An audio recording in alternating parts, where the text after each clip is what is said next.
அடுத்தது வந்துட்டு உதாரணமாக காரணி ஆக்குதல். சரியானே? அதிலேயே முதலாவது காரணி ஆக்குக. ஏ சக பி முழுவதின் கணம் சக சி கணம். இரண்டாவது ஏ சக பி முழுவதின் கணம் என் விரிவை எழுதி ஏ கணம் சக பி கணம் சமன் ஏ சக பி முழுவதின் கணம் சய 3ab இன்டு ஏ சக பி என காட்டுக. மூணாவது கேள்வி, மேலுள்ள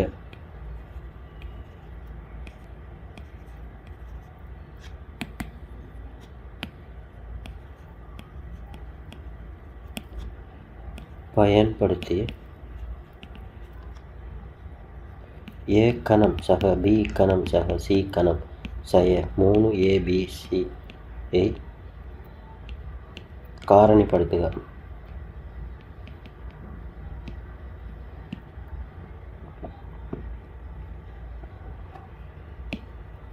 ஆகவே முதலாவது விடை எழுதுவோம்.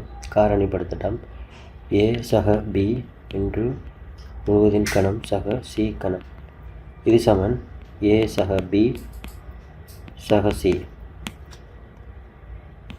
ஏ சக பி முழுவதின் வர்க்கம் சய ஏ சக பி இன்டு சி சக சி வர்க்கம்.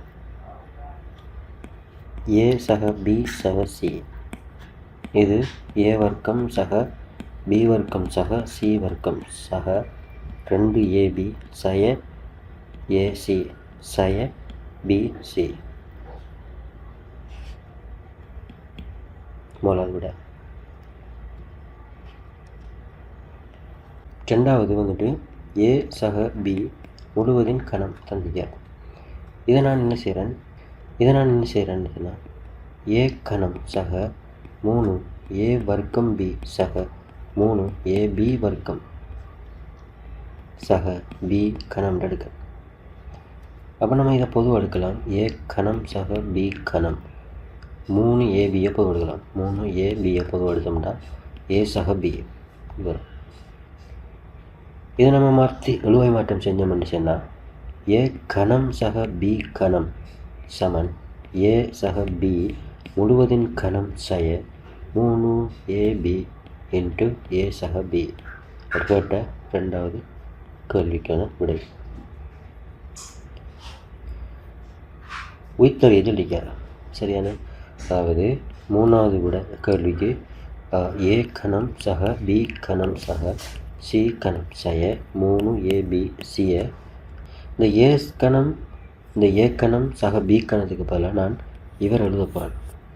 பாருங்கள், ஏ சக பி முழுவதின் கணம் சய 3ab இன்ட்டு ஏ சக பி சக சி கணம் சய 3abc. ஏ சக பி முழுவதின் கணம் சக சி கணம் சய 3ab இன்டு ஏ ப்ளஸ் பி சய 3abc. இதை எடுத்தோம்னு சொன்னால் ஏ சக பி சக சி இன்டு ஏ வர்க்கம் சக பி வர்க்கம் சக சி வர்க்கம் சக 2ab சய ஏசி சய பிசி. எங்கே வந்துச்சு? ஏ சக பி முழுவதின் கணம் ஏ சக பி முழுவதின் கணம் சக சி கணம் எங்களை எங்கன்னா எடுத்துக்கணும் போலத்தையும். ஓகே, அப்போ சய 3ab எப்போதும் எடுத்தோம்னு சொன்னால் இதில் இருந்து 3ab எப்போதும் எடுத்தோம்னா இதில் ஏ சக பி சக சி வரும். ஓகே, இப்போ நாம் என்ன செய்வோம்னு சொன்னால் ஏ சக பி சக சியை பொதுவாக எடுப்போம். எடுத்தால் இதில் ஏ வர்க்கம் சக பி வர்க்கம் சக சி வர்க்கம் சய 2ab சக ஏசி சய பிசி. இதில் 3ab 2ab 3ab சய ஏபி. ஓகே, அப்போ ஏ சக பி சக சி இன்ட்டு ஏ வர்க்கம் சக பி வர்க்கம் சக சி வர்க்கம் சய ஏபி சய ஏசி சய பிசின்னு வரும். ஆகவே